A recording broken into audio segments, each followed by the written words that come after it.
Bom, muito bem. Eu acho que a última coisa que a gente falou na aula passada era sobre pontos ideais, né? A gente precisa voltar um pouquinho agora para continuar falando sobre defeitos de triângulos, que isso vai ser usado depois quando a gente estiver falando de áreas. Então, só retomando aqui. Bom, deixa eu ver aqui.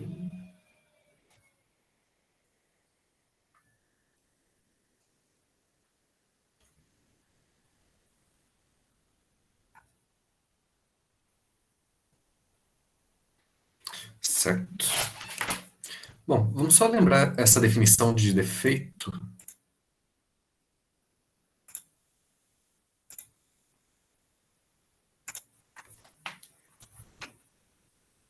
A gente definiu o defeito de um triângulo como a diferença da soma dos ângulos internos do triângulo para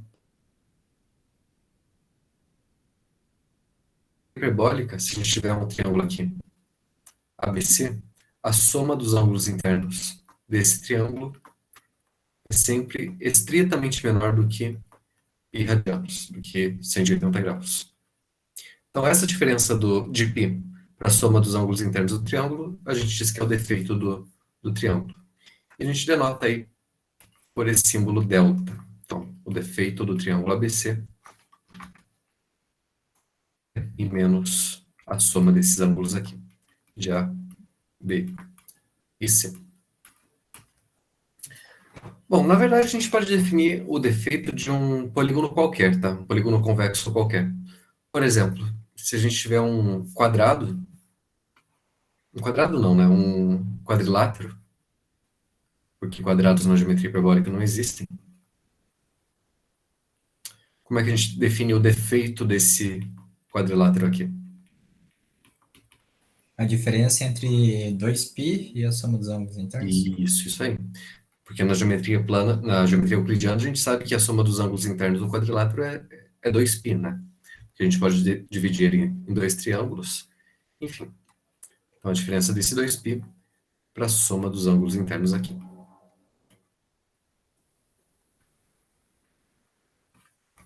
Então, de uma forma geral, se eu tiver um quadrilátero convexo aqui, A1, A2, AN, o defeito dessa coisa aqui vai ser quanto? Seria de um quadrilátero? É um polígono, né? Um polígono Polígono? aqui de N lados. Ah, seria o número de. Se for um quadrilátero, tem 4 lados, foi 2π. Uhum. Então, seria n π sobre 2? Não, Na verdade, seria N menos 2. n N menos menos 2 2 π. vezes É π. porque para triângulo foi π, né? Para um quadrilátero, 2π. Se for um pentágono, vai ser 3π. E assim por Uhum. diante. Então, é sempre o número de vértices menos 2, ou o número de lados. Isso menos a soma aqui dos ângulos internos, né? Beleza.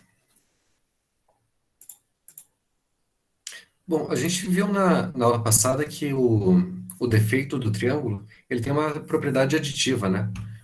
No seguinte sentido. Se eu conseguir dividir um triângulo aqui, um triângulo ABC, em duas partes, então o defeito desse triângulo grande vai ser a soma dos dois triângulos pequenos aqui. Então, do ACD com o ABD. Desculpa, BDC. É só fazer a continha, né? Porque cada ângulo aqui vai ser dividido em duas partes. Aqui a gente vai ter um ângulo raso. Enfim, uma conta simples para fazer aí.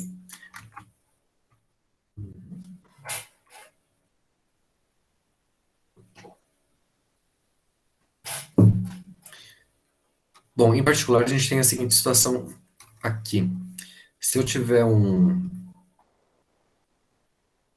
polígono qualquer, que pode ser um triângulo, que seja, eu tiver um outro polígono dentro dele, quantos lados forem, o defeito desse polígono menor é sempre estritamente menor do que o defeito do polígono maior. Então, se eu chamar esse polígono azul aqui de, sei lá, chamar isso aqui de estrela e isso aqui desse losango aqui. Então, o defeito desse polígono losango é estritamente menor do que o polígono estrela. Por quê? Bom, porque a gente pode dividir esse polígono pequeno em um número qualquer de triângulos e o outro maior também, um certo número de triângulos, né? De forma que eles sejam adjacentes. Então, pelo teorema que a gente provou antes, o defeito total desse polígono estrela, ele é a soma de todos os defeitos desses triângulos pequenos. Como a gente tem menos triângulos aqui no polígono pequeno, o defeito dele vai ser menor do que o do grande. Então a ideia é basicamente essa. Claro que a gente teria que verificar os detalhes aí, mas enfim.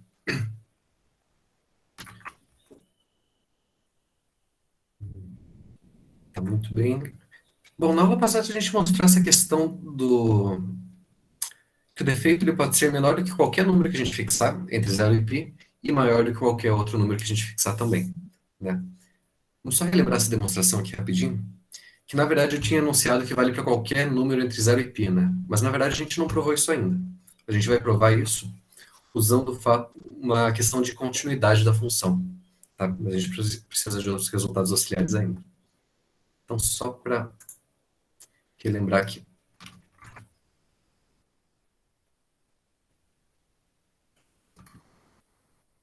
O primeiro resultado é o seguinte.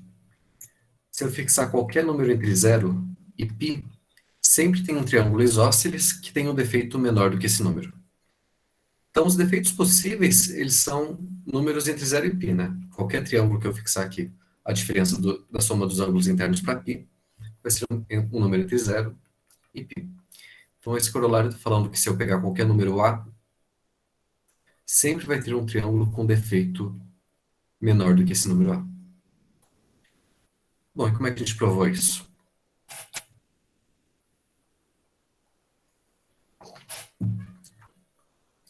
A gente usa o fato que a gente sempre consegue uma reta em um ponto com qualquer ângulo de paralelismo entre 0 e 2π, e π sobre 2. Então, olha só. Se eu fixar uma reta qualquer aqui,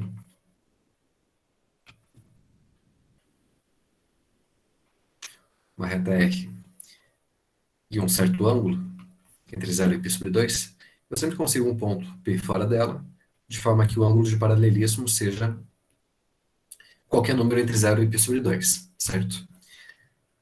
Então, em particular, eu vou pegar esse valor aqui, para o ângulo de paralelismo. O π menos A sobre 2. Na verdade, o π menos A sobre 2 dividido por 2. Esse aqui é um número que está entre 0 e π sobre 2, né? Então, existe um ângulo de paralelismo com essa medida aqui. Bom, por que a gente fez isso? Eu quero construir um triângulo isósceles que tenha a soma dos ângulos internos, a diferença para π menor do que A. Então, ok, qual que é a ideia? Eu vou pegar exatamente essa distância aqui de P até o pé da perpendicular dele em relação à reta R e transportar para a direita aqui e para a esquerda aqui. Ok? Então, digamos que aqui eu tenho um ponto B, aqui eu tenho um ponto A. Então, o que a gente pode falar do triângulo APB?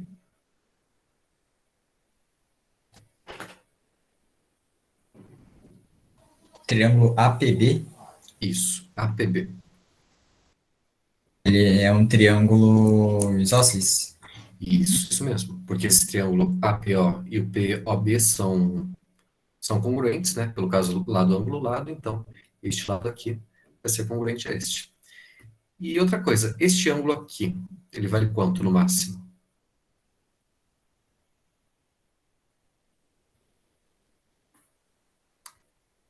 Ele é menor que esse valor aqui, né? Do que o ângulo de paralelismo. Porque este aqui é o ângulo que não intersecta a reta R, e essa reta aqui está dividindo ele. Ela intersecta. Então, a soma dos ângulos internos aqui desse triângulo... Ah, outra coisa. Tanto o triângulo APO, esse triângulo aqui, quanto o PBO, eles são triângulos isósceles, não são? Olha, este lado aqui, Sim. o congruente é este, esse é esse. Então, os ângulos da base são congruentes. Então, esse ângulo é congruente a este, que é congruente a este, que é congruente a este. Vale tudo a mesma coisa. Então, quando a gente soma os ângulos internos do triângulo APB, qual que é o valor máximo que a gente vai ter? Vai ser π, não? Não. Olha, cada uma aqui vale no máximo esse valor. Então, somando isso aqui, 1, 2, 3, 4 vezes. Vai ser 2π menos... Uhum. Qual que é aquela letra em cima do 2 ali? É o A. 2π menos A. Isso. Então, essa aqui é a soma dos ângulos internos máxima, certo? Então, se a gente fizer aqui... peraí. 2π menos 2A, não, professor? Ou é A mesmo? Peraí, deixa eu pensar. Não, é A mesmo, porque a gente está multiplicando isso aqui por 4, né? Ah, tá certo. Uhum. Então, vai ficar 2π menos A. Uhum. Então, ok. Peraí, será que é isso aqui mesmo?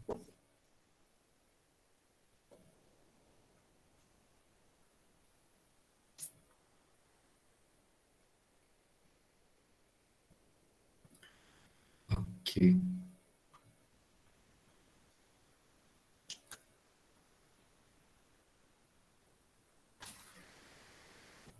É que não pode dar tanto assim.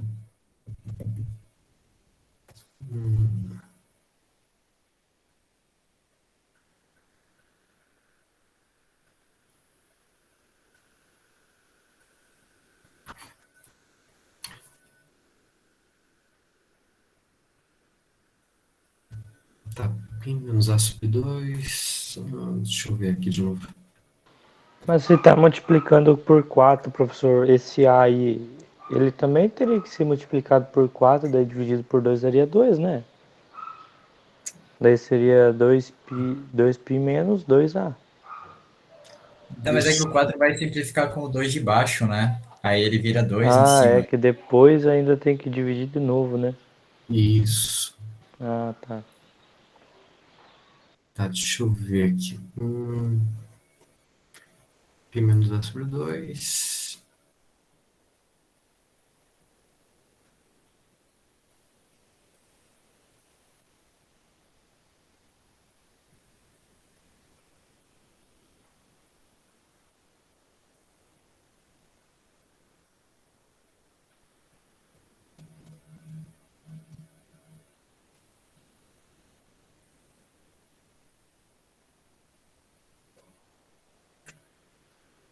Ah, tá. Desculpa, eu tô confundindo as demonstrações aqui. Deixa eu fazer de novo.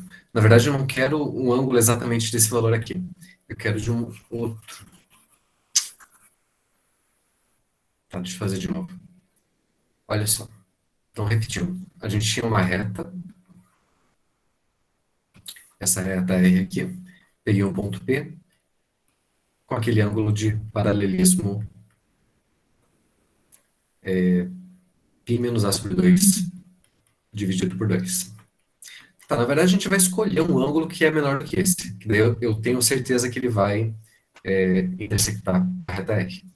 E este ângulo é o ângulo π menos A sobre 2. Tá? Este ângulo aqui. O π menos A sobre 2. Ele é menor do que isso aqui, né? Π menos A é menor do que π menos A sobre 2. Então, como ele é um ângulo menor e esse aqui é o ângulo de paralelismo, então essa reta vai intersectar a R num certo ponto B aqui. Aí sim, eu vou pegar este valor aqui, transportar ele para cá, para formar nosso ângulo, nossos dois triângulos congruentes, e garantir que esses dois ângulos aqui são congruentes também. Então, se eu tenho dois ângulos da base aqui congruentes, a gente pode dizer que esse triângulo aqui é um triângulo isósceles, certo? O APB. Então, agora sim. Tá. Bom, se esses dois triângulos aqui são congruentes, então este ângulo aqui também vale π menos a sobre 2. E quando a gente fizer a soma dos ângulos internos aqui, vai dar quanto? Do APB.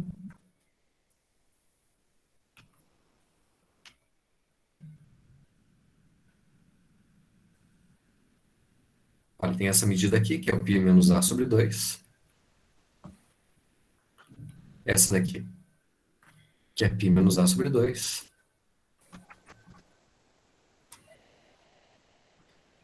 Então, o grandão aí de cima mede π menos a, né? E os de baixo? Então, os de baixo eu não sei, mas também não importa. Porque, olha, somando só esses dois aqui, eu já tenho quanto? π menos a. π menos a. Então, eu sei que a soma dos ângulos internos é no mínimo π menos a. Então, isso aqui com certeza é maior do que π menos a. Então, quando a gente faz aqui o π menos a soma dos ângulos internos, quanto que vai dar? Olha, π menos isso daqui. A? Não. Então, π menos a soma dos ângulos internos, que é o ângulo A, o ângulo B e o ângulo P, isso vai ficar menor do que o A, né? Olha, o A está negativo aqui, vai passar para o outro lado positivo. O sinal maior está para o lado do A. Vem para cá e essa soma vem para cá. Então pronto. O defeito desse triângulo, então, o APB, é menor do que o A. Era isso que a gente ia mostrar. Então, resumindo, para qualquer número que eu fixar entre 0 e π, eu sempre consigo um triângulo isósceles com defeito menor do que o A. Então, não existe uma cota inferior, não existe um valor mínimo para o defeito de um triângulo, tá? Pode ser qualquer valor que eu fixar entre 0 e π, sempre vai ter um triângulo com defeito menor do que esse número. Agora a gente vai mostrar o contrário, que também não tem um valor máximo para o defeito. Então, para qualquer número b que eu fixar entre 0 e π, sempre tem um triângulo com defeito maior do que b. Esse é o próximo corolário, que é o 3.29.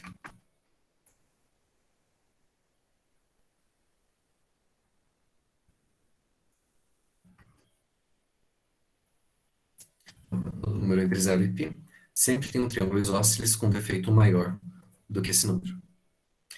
A construção é bem parecida, tá? Olha só. Também vai usar a questão do ângulo de paralelismo. Então, eu consigo uma reta R aqui e um ponto P fora dela. Com ângulo de paralelismo, agora eu vou pegar π menos b sobre 4.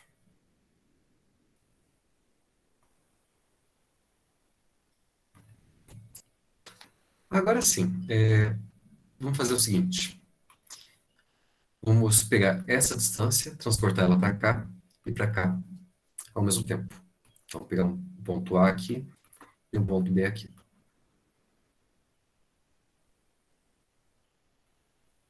Ok? Aqui que eu posso falar sobre estes dois ângulos aqui. Este e este.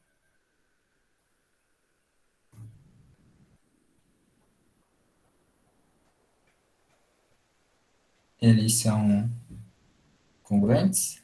E isso são congruentes porque o triângulo o OPB, é um triângulo isósceles, né? Olha, esses dois lados aqui são congruentes. E a mesma coisa vale para esses dois.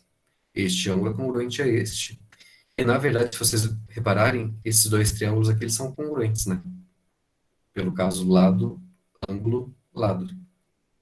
Então, esses quatro ângulos aqui são todos iguais. E qual que é a medida máxima deles?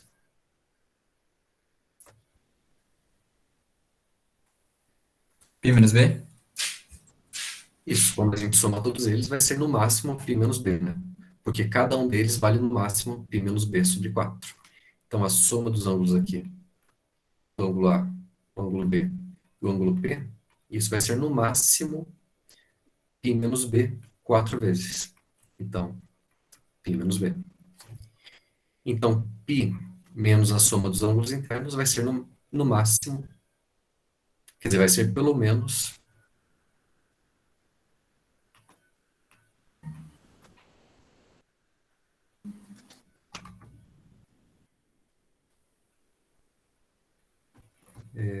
vai ser maior do que esse número b aqui.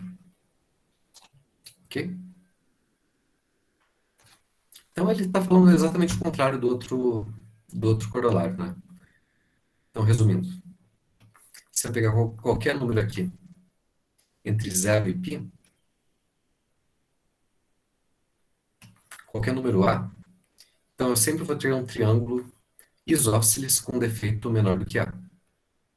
Mas se eu fixar qualquer outro número B também, a gente sempre vai ter um triângulo isósceles com defeito maior do que este número. Então ele vai variar, na verdade, em todo esse intervalo, tá? A gente vai mostrar, na verdade, que essa função defeito ela é sobrejetora, ela vai passar por todos esses valores aqui entre 0 e π. Mas a gente precisa de um argumento de continuidade para poder provar isso.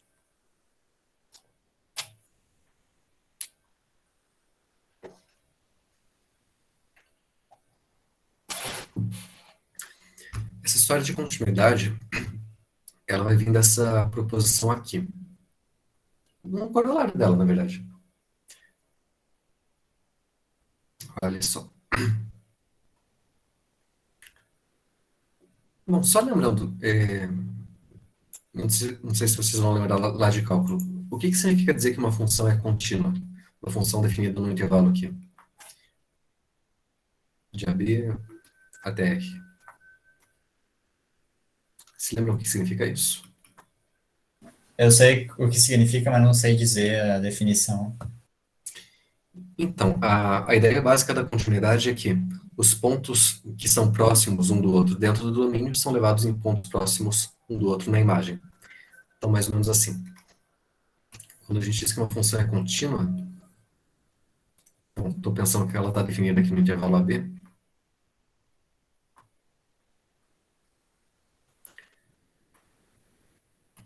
Então, deixa eu colocar o gráfico dessa função aqui. Digamos que o gráfico seja uma coisa assim. Então, se eu pegar pontos próximos um do outro dentro do domínio da função, então, digamos um ponto x e um ponto y aqui, um perto do outro, os valores de f de x e de f de y também vão estar próximos um do outro. Então, ela não varia muito, tá? Ela não dá saltos de uma hora para outra. Por exemplo, isso aqui seria um gráfico de uma função contínua. Uma função que não é contínua seria uma coisa assim.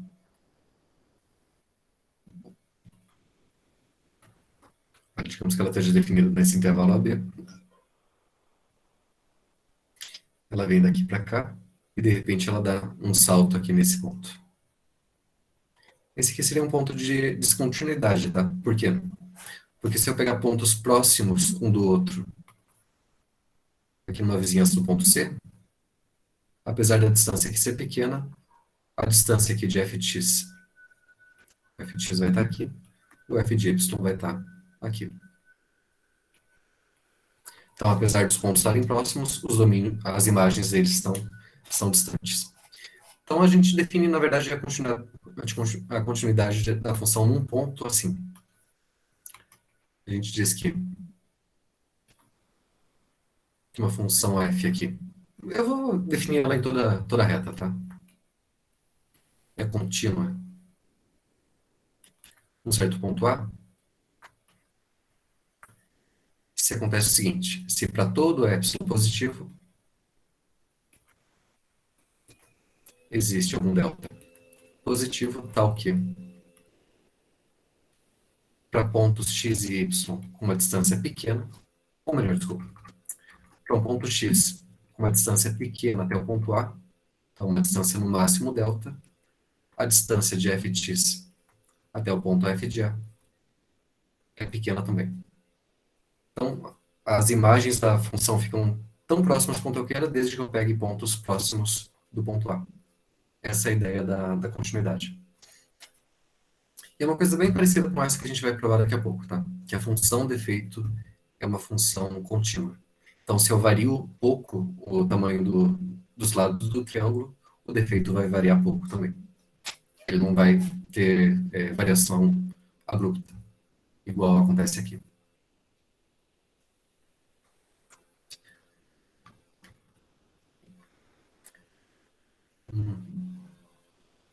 Tá, então primeiro a gente vai mostrar o seguinte, que se eu fixar um certo valor epsilon aqui entre 0 e π, eu sempre consigo triângulos que tenham um defeito menor do que epsilon, desde que eu tenha medidas dos lados suficientemente pequenas. Então, é isso daqui.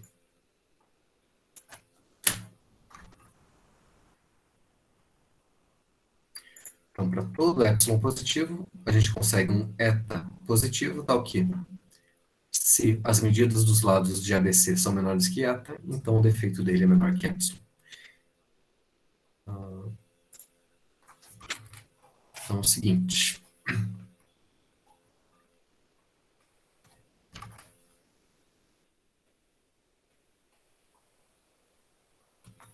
Digamos que aqui esteja um número zero. E aqui é o π, que é o defeito máximo, né? Então, para qualquer valor epsilon que eu pegar positivo, eu sempre vou ter um triângulo que tenha o defeito menor que epsilon. Desde que os lados desse triângulo sejam menores do que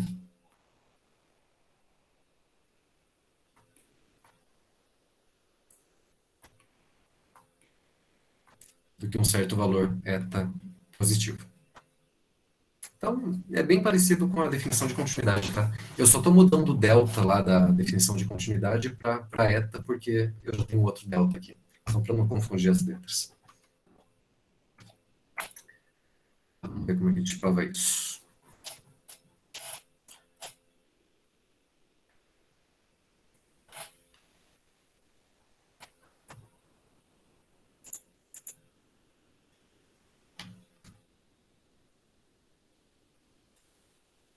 Muito bem. A gente provou agora há pouco já a questão do triângulo isósceles, né? Então, para qualquer número que eu fixar, positivo, a gente sempre consegue um triângulo isósceles que tenha um defeito menor do que esse número. Então, primeiro, existe um triângulo isósceles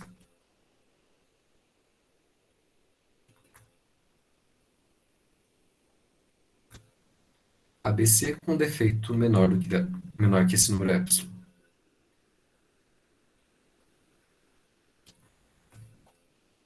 Bom, vamos supor que a base desse triângulo é o AB. Então, que eu tenho uma coisa desse tipo aqui.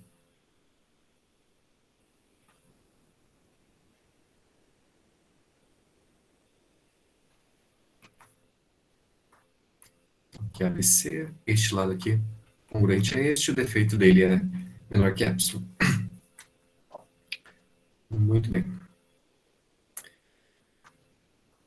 Bom, a gente tem que encontrar um eta tal que o defeito desse triângulo ABC seja menor do que epsilon e os lados dele também sejam menores do que eta. Bom, dos três lados aqui, do AB, BC e AC, tem um deles que é menor do que os outros, né? Ou menor ou igual. Então, vamos pegar esse valor aqui como sendo exatamente o menor desses três valores. O menor do lado AC, do lado BC, que são iguais, na verdade, né? E do lado AD. Ok? Tá.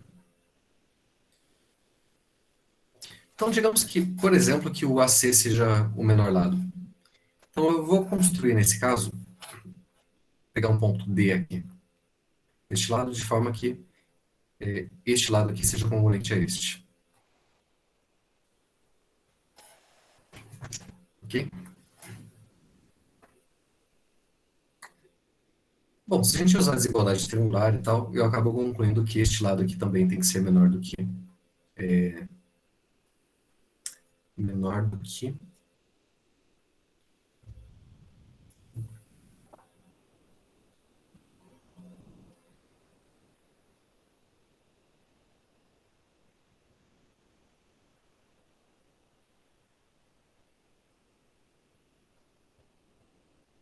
Ah, não, tem uma outra história aqui para fazer.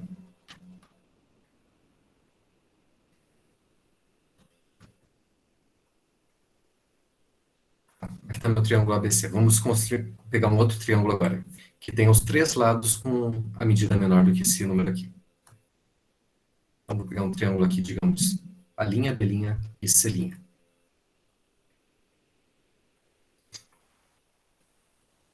Ok? Então, as três medidas aqui são menores do que eta. Bom, como este lado aqui é menor do que este, ele é menor que os três, né? Então, a gente pode supor que esse triângulo, na verdade, está contido aqui dentro.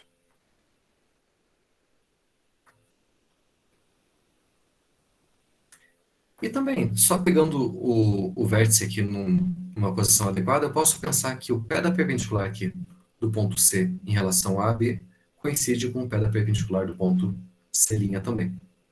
Tá? Para a gente ter aqui a mesma altura. Se não tiver, é só deslocar um pouquinho para a direita, para a esquerda, para poder encaixar as coisas. Tá.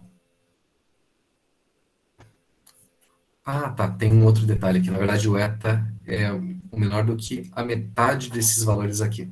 Para eu poder garantir essa questão de coincidir o vértice C' com C na mesma altura. Porque este lado aqui ele não passa da metade, né? Então ele vai ficar no máximo para cá, ou no máximo para cá, enfim.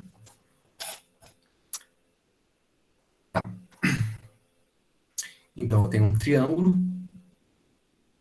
com os três lados aqui menores do que os lados de ABC. Então ele tá, na verdade ele está totalmente contido aí nesse triângulo maior. E eu falei para vocês antes, não provei com os detalhes, mas se eu tenho um triângulo aqui contido no outro maior, o que eu posso falar sobre o defeito dos dois? Que o defeito do triângulo maior é maior que o defeito do triângulo menor. Isso aí. Então, o defeito desse triângulo, A', B', C', ele é menor do que o do ABC,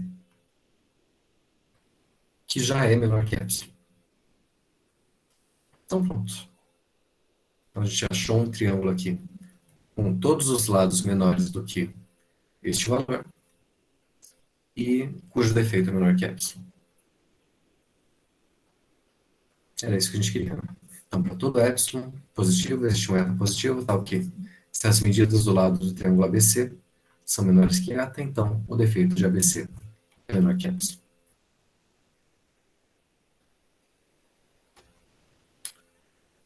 Ok.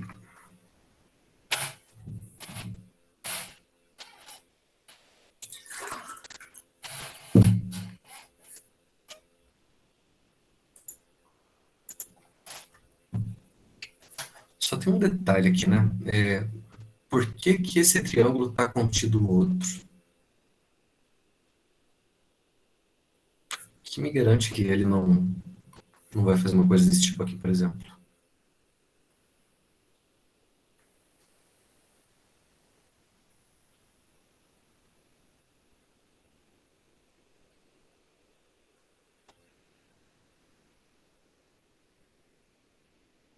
Porque o lado A', B', tudo bem, né? Ele está dentro do lado AB. Do lado AB.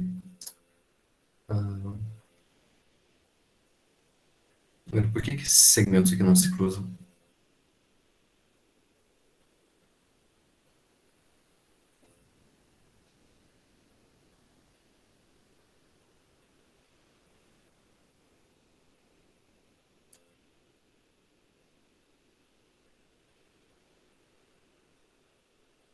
Eu acho que a gente tem que usar algum argumento de desigualdade triangular aí. Vamos passar um pouquinho nesse problema. Então, olha só, eu tenho esse triângulo ABC.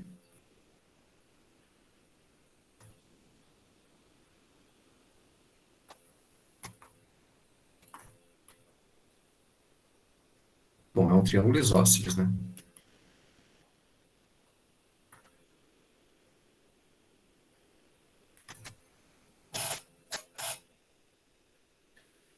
Então, na verdade, essa altura dele coincide com a mediana, este lado aqui. O componente é este, enfim. Esse aqui é o nosso ponto médio. E a gente pegou um outro triângulo menor, a linha B, linha C, linha,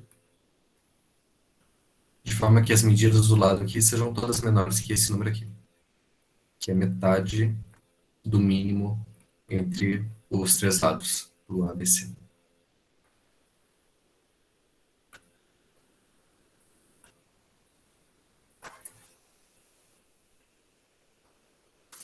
Tá, vamos pensar. Bom, a gente pode pensar que esse triângulo aqui está contido nesse outro, né? Pelo menos do lado da linha B' está contido no outro. Se não tiver, eu só pego um segmento que seja congruente.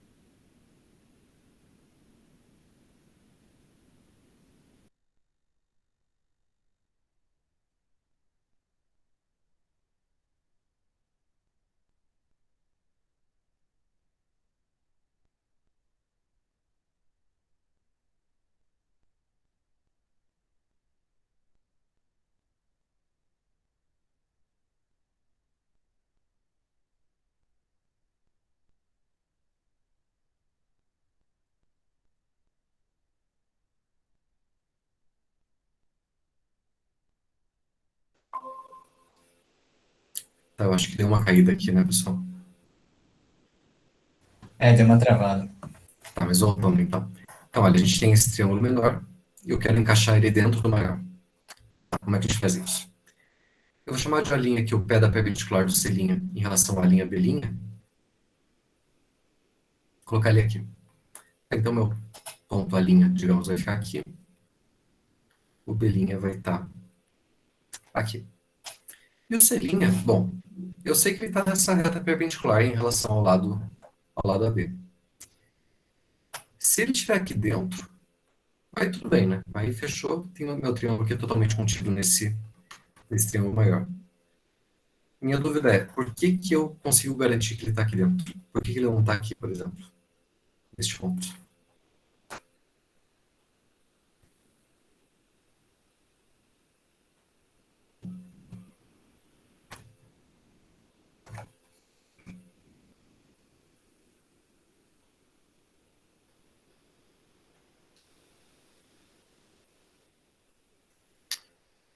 Bom, vamos pensar.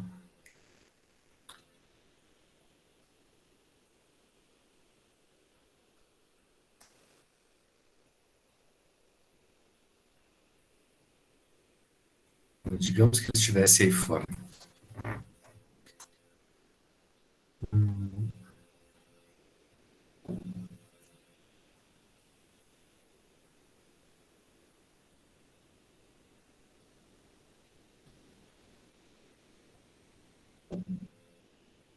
Ah, tá, claro. Olha, do jeito que a gente construiu aqui, o triângulo A', O', C', ele é um triângulo retângulo, não é? Porque o A' é o pé da perpendicular de C' em relação a este lado aqui. No triângulo retângulo, qual que é o maior lado?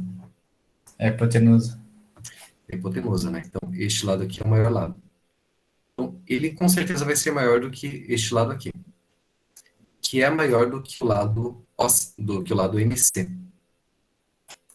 Então, a gente poderia falar que o A', C', o comprimento dele é maior do que o A', C', que é maior do que o AC, do que o MC.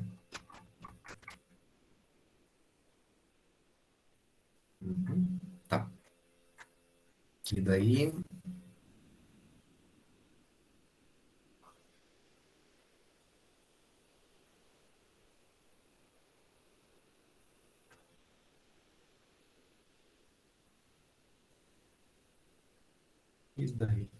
qual que é o problema?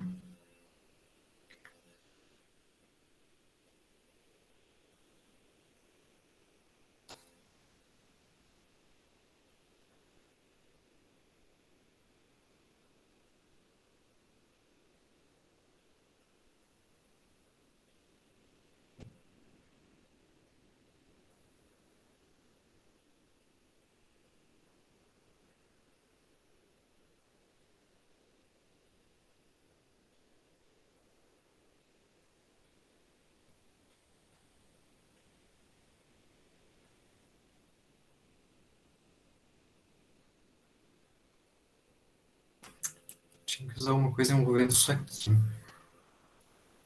Deixa eu dar uma olhadinha aqui no livro.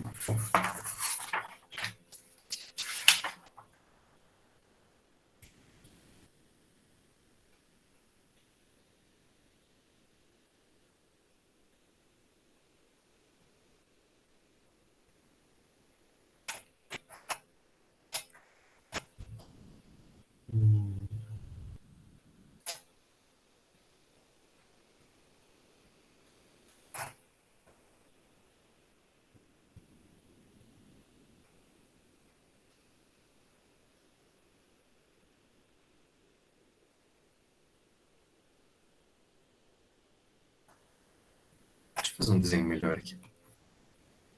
Onde teria esse triângulo grande, o ABC.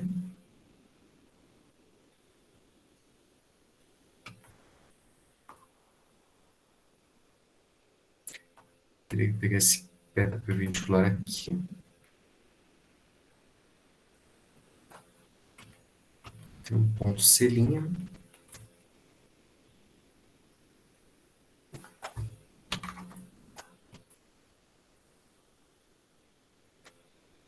Ponto a linha dele.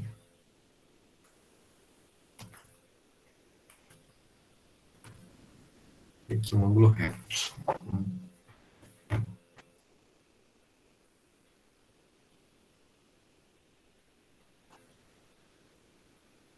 Eu queria concluir que um dos lados desse triângulo vai ser maior do que os outros, do que algum dos outros do triângulo ABC.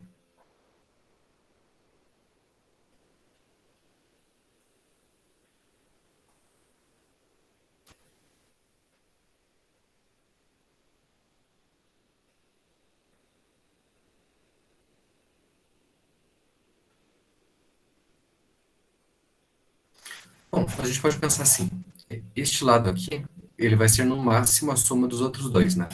Pela desigualdade triangular. Então, a linha C', ele é no máximo... Bom, ele é no máximo eta, que é aquele valor que está lá em cima.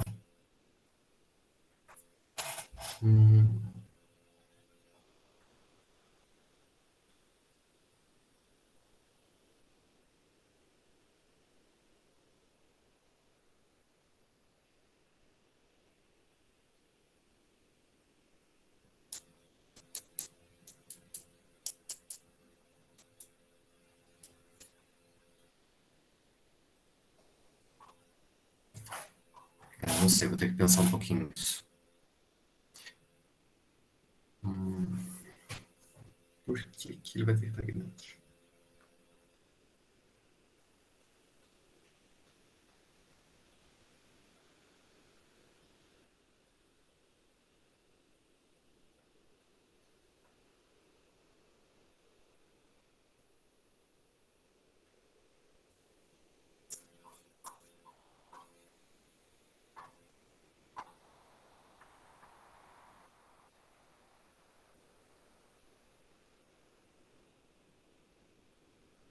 Tá, na verdade, pessoal, não importa se ele estiver fora. Se ele estiver fora, eu simplesmente vou pegar um ponto que estiver em uma distância menor, pegar um ponto C duas linhas.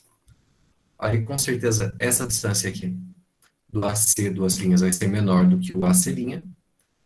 O B' C duas linhas é menor do que o BC'.